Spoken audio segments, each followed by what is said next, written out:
Jai Gurudev and Namaskar. Let me start with acknowledging the dignitaries who are present here. Kansotia ji, Additional Chief Secretary, Forest Department of Madhya Pradesh.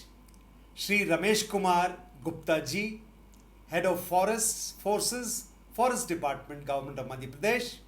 Shri Pushkar Singh ji, Managing Director of Madhya Pradesh Minor Forest Produce Federation.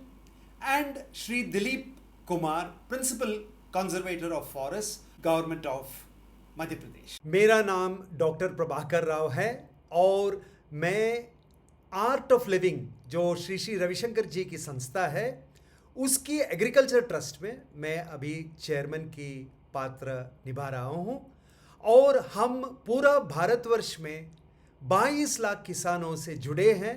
प्राकृतिक खेती की training देना और उनकी hand holding करना और प्राकृतिक खेती की प्रचार करना ये हमारा ट्रस्ट का काम है। तो ये पौधा नीम की पौधा जो है ये बहुत ही मुख्य है हमारी ट्रेनिंग में और प्राकृतिक खेती में। तो चलिए अभी देखते हैं कि नीम किन रूपों में और किस तरह हमारी प्राकृतिक खेती में अपने किसान भाइयों के साथ देता है और उनके लिए बहुत बहुत फायदा इससे मिल सकता है। देखिए बहुत लोग सोचते हैं कि नीम से ये नीम का तेल जो आता है सिर्फ वही है जो हमारा काम आएगा कृषि में, जो हम केमिकल्सों के लिए उसको पेस्टिसाइड के रूप में जो है हम इस्तेमाल करते हैं। लेकिन ये सच से बहुत दूर है क्योंकि हमारी वृक्षायुर्वेद में एक नीमास्त्र का शब्द तो आपने सब सुना होगा, लेकिन ये नीमास्त्र जो बनता है नीम की पत्ते, थोड़ा सा देसी गाय की गोबर और गोमूत्र, इन तीनों को इस्तेमाल करके जो है जो नीमास्त्र बनाते हैं हम, वो नीमास्त्र में ये नीम की जाड़ में जो ये अज़ोडैरेक्टिन एक ऑर्गेनिक केमिकल होता है और उसकी जो एक इफ़ेक्ट होता है वो इफ़ेक्ट जब हम स्प्रे करते हैं नीमास्त्र को अपनी पौधों पे या अपनी फसल पे, तो ये जो एज़ोडैरेक्टिन होता है वो केमिकल्सों को बिल्कुल पसंद नहीं है। दो कारण हैं। एक है इसका जो टेस्ट होता है बहुत कड़वा होता है, जेकि कोई कीड़ा या कृमिकीट बैठता है अपनी पौधे पे ताकि वो अच्छा भोजन करे, लेकिन अगर भोजन ही बहुत कड़वा हो तो वो उसको पसंद नहीं आएगा, वो भाग जाएगा।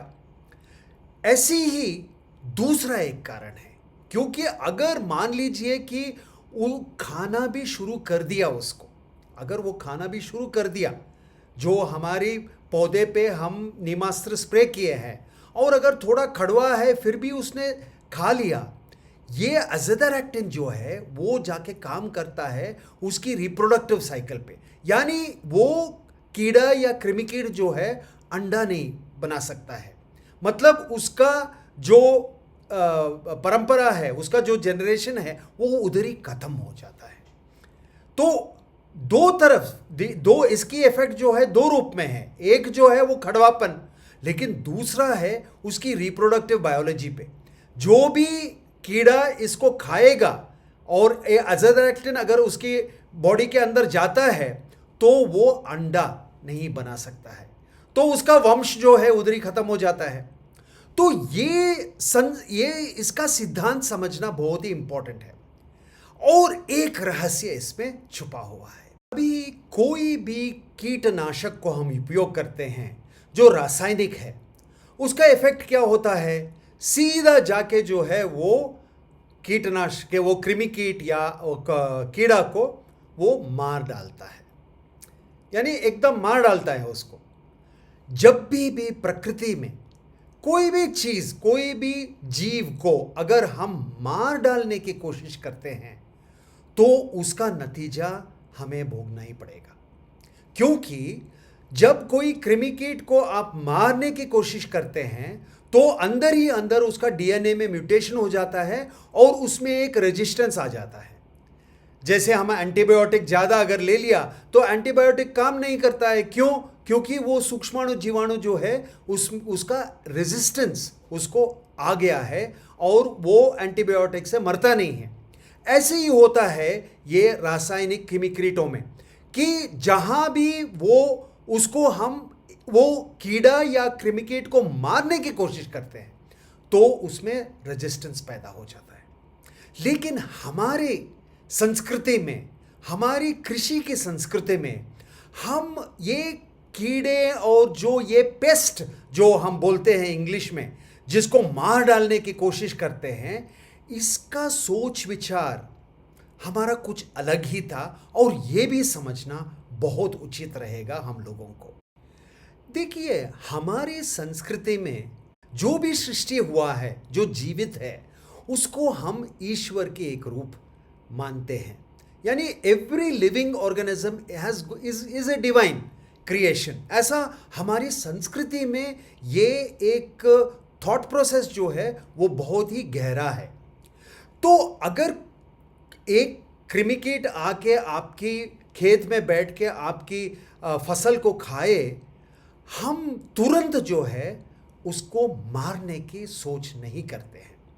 पुराने दिनों में कैसा रहता था, कोई एक आश्रम हुआ होता था जहाँ एक गुरु होते थे, शिष्य होते थे और उधर खेती बाड़ी होता था। और एक दिन उनकी जो सेवक थे, आश्रम के सेवक थे, जाके देखे कि खेत में बहुत सारी कीड़े बैठे हैं और अपनी पौधों को खा रहे हैं। तो भाग के गुरुदेव के पास गए और बोले कि गुरुदेव, ये तो हमारा बहुत नुकसान हो रहा है, इनको कैसे भी मारना चाहिए। गुरुदेव का सोच अलग ही था। उन्होंने बताया, सेवक जाके देखो अन्य पौधे जो अपनी खेत के आसपास है, ऐसे पौधे जाके चुन के आओ, उनके पत्ते ले आओ जिस पे ये कीड़े नहीं बैठते हैं। देखिए कितना महान सोच था उनका गुरुदेव का ऐसा सोच था कि आप जाके ढूंढो खेत के आसपास, ये कीड़ा कहीं ना कहीं बैठता है दूसरे पौधों पे भी, लेकिन किन पौधों पे ये नहीं बैठता है वो पौधे को आइडेंटिफाई करके उसके पत्ते ले आओ, ऐसा गुरुदेव ने आज्ञा दिया। तो सेवक लोग भाग गए और देखा कि कहाँ ये कौन सी पेड़ पे जो है ये कीड़े बैठते ही नहीं हैं। और पहला जो वृक्ष उनको मिला जिस पे कीड़े बैठते ही नहीं हैं, वो है अपनी नीम के वृक्ष। तो बहुत खुश हो गया। तो उन्होंने जो है उसकी पत्ते जो है तोड़ के गुरुदेव के पास ले आए और बताए, गुरुदेव ये पौधे पे तो बिल्कुल ये कीड़ा आता ही नहीं है।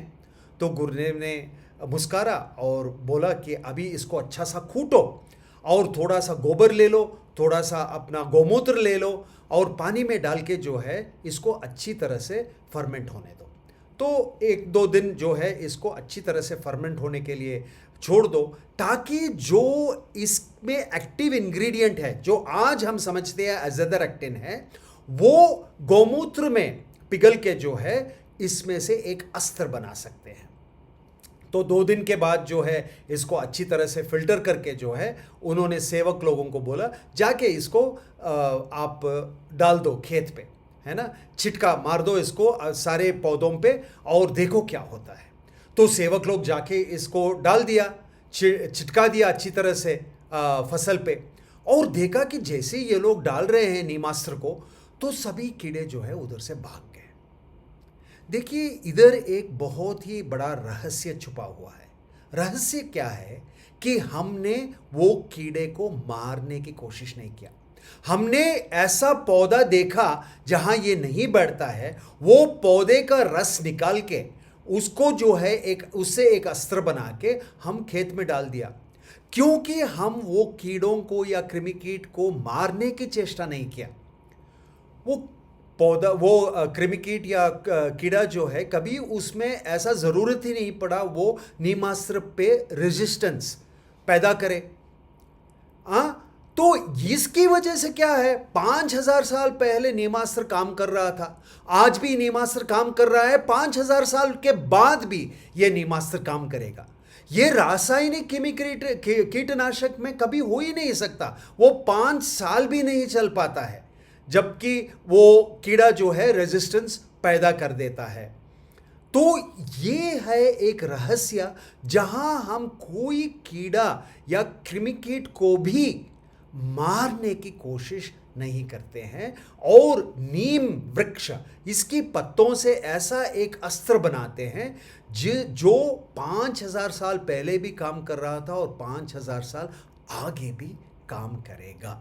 नीमास्त्र कैसे बनाते हैं? आपने बहुत सारे वीडियो देखे होंगे, बहुत सारे आप YouTube में आप गूगल किए होंगे, लेकिन इसका जानकारी, अधिक जानकारी चाहिए तो नीलिमा जी है हमारी संस्था से जो आई है ये वर्कशॉप पे। टॉक के बाद जो है आप डायरेक्टली उनसे इंटरेक्ट करके, आप उनसे बातचीत करके जो है जानकारी ले सकते हैं।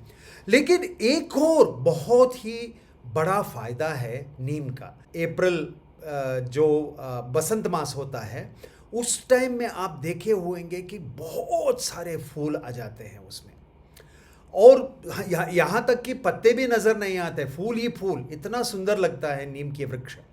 और उसके साथ साथ जो है बहुत सारी इसकी फल बनते हैं, और फल के अंदर जो है बीज होता है जिसमें बहुत तेल होता है। और ये नीम की तेल तो हम लोग एक्सट्रैक्ट करते हैं, इसको निकालते हैं हम, लेकिन उसकी जो बचा हुआ जो ऑयल केक होता है, जो हिंडी बोलते हैं हम, साउथ में उसको हिंडी बोलते हैं, नीम की हिंडी या नीम ऑयल केक जो होता है, वो अपनी खेती में बहुत काम की चीज है। क्योंकि जो प्राकृतिक खेती में सूक्ष्माणु जीवाणु, उसको हम पुनर्जीवित और पुनर्स्थापित करना चाहते हैं अपनी मिट्टी में, ताकि वो सत्व वापस आ जाए हमारी मिट्टी में। वो सूक्ष्माणु जीवाणु के लिए ये नीम की जो हिंडी है, नीम की जो ऑयल केक है, ये बहुत उनको पसंद है। तो अगर हम जब जीवामृत बनाते हैं या गणजीवामृत बनाते हैं, बीज अमृत बनाते हैं, अगर उसमें हम ये नीम की ऑयल केक या हिंडी डालते हैं तो उसका पावर और भी बढ़ जाता है।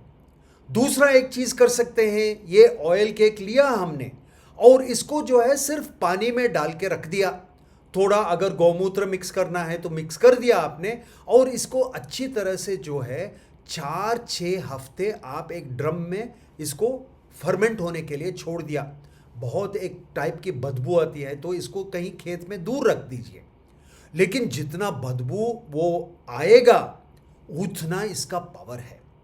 इसको जो है फिर आप इसको पानी में आप डाइल्यूट करके जो है, जैसे अगर आप 10 किलो अगर ऑयल केक, नीम की ऑयल केक डालेंगे ड्रम में, और उसमें जो है 100 लीटर पानी डाल दीजिए आप, और ये 100 लीटर पानी में जो 4-6 हफ्ते के बाद जो है आप इसको निकालेंगे, इसको जो है 1 लीटर जो अभी ये बना हुआ है, इसको जो है आप 50 लीटर पानी में, 100 लीटर पानी में मिक्स करके आपकी खेत में दे सकते हैं। आप देखेंगे इसका पावर कितना अच्छा रहता है, क्योंकि बहुत सारी सूक्ष्माणु जीवाणु जो है इसमें मिला हुआ होता है, और वो अपनी खेत में बहुत अच्छा काम करता है ना। तो ये दूसरा आपका इसका प्रयोग मिल गया। अभी चलते हैं तीसरा प्रयोग नीम की पत्ते का। अभी जब बीज रक्षण करते हैं, मैं खुद बीज रक्षक हूँ, 500 से ज़्यादा देसी सब्जियों का बीज रक्षण करते आ रहा हूँ, आप YouTube में मेरे वीडियोस देख सकते हैं। लेकिन मुझे नीम के पत्ते बहुत ज़रूरी है इसके लिए, क्योंकि जब हम बीज को सुरक्षित रखने के लिए हम जाते हैं तो एक डिब्बे में लेते हैं इसको, एक बॉटल में, ग्लास की बॉटल या स्टेनलेस स्टील की बॉटल में, डब्बे में हम डाल देते हैं बीज को, और उसमें जो है एक छिटका हिंग क्या है, LG असाफिटेरा जो रसोई में हम यूज़ करते हैं, एक छिटका हिंग और 3-4 पत्ते नीम की, ताज़ा हो सकता है या सूखा हुआ हो सकता है, ये दोनों डाल के जो है आप ये डब्बे में आपका एयर टाइट, आप इसको कवर, इसका ढक्कन आप बंद कर देंगे तो बीज को कुछ नहीं होएगा, कोई कीड़ा नहीं आएगा, कोई इसको डैमेज नहीं होता है। मैं खुद इसको बहुत अच्छी तरह से इस्तेमाल किया हूँ मेरी बीज कोष में। सारा का सारा बीज जो है हम सुरक्षित इसी रूप में, इसी तरीके से हम रखते हैं। तो किसान भाई लोग, आप जब भी आप बीज को सुरक्षित रखना है आपको, जरूर नीम की पत्ते इस्तेमाल कीजिए। तो ये 3 अगर इसका प्रयोग, नीम की प्रयोग आप करेंगे तो आपको बहुत फ़ायदा होएगा, क्योंकि मध्य प्रदेश में तो नीम का वृक्ष जो है बड़ी सुंदरता से उसका विकास होता है। बहुत सारे नीम के पत्ते आपको आसानी से मिल जाता है और ये बिल्कुल फ्री है, इसका कोई कॉस्ट नहीं रहता है। एक कल्प वृक्ष को जो है हम अच्छी तरह से प्रयोग अपनी खेती में कर सकते हैं और इससे बहुत लाभ मिल सकता है। इसी के साथ मैं इधर अपना टॉक खत्म करता हूं और उम्मीद है कि आप नीम के वृक्ष की पूरा का पूरा फ़ायदा आप उठाएंगे और आपकी खेती में ये आपको साथ देगा। जय गुरुदेव।